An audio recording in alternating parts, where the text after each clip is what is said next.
Chicken Soup for the Teenage Soul 2.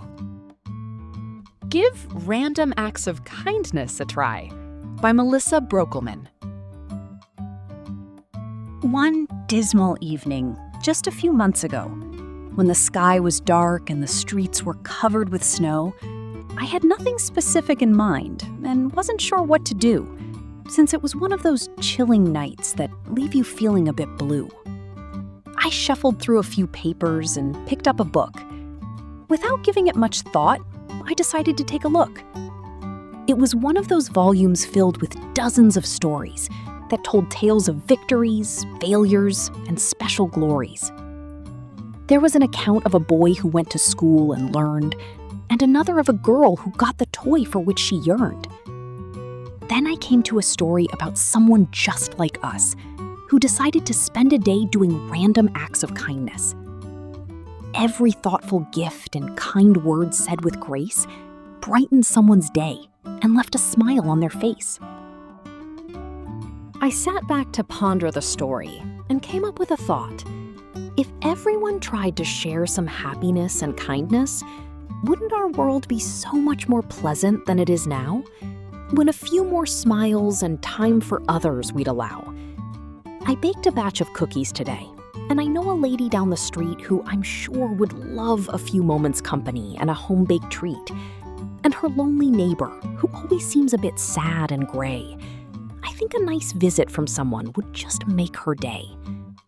Well, it was starting to get late, so I decided to get some sleep, after I made a list of things to do the next day and appointments to keep. When I got up in the morning, I went to school with a goal in mind. I would try to cheer a few people up and find ways to be kind. I bid good morning and smiled at everyone I met. A few returned the greeting, then we went our separate ways. Someone dropped their books, so I helped gather them willingly. And I noticed the more I helped others, the more they helped me. After I went home, I packaged some cookies to share, attaching a note that said, "Just because I care." When they opened the doors, you should have seen their faces light with glee and watched their smiles as they exclaimed, "You mean you came to visit lonely old me?" Later in the evening, I sat down and wrote a few notes, wishing the recipient a great week before sealing them in envelopes.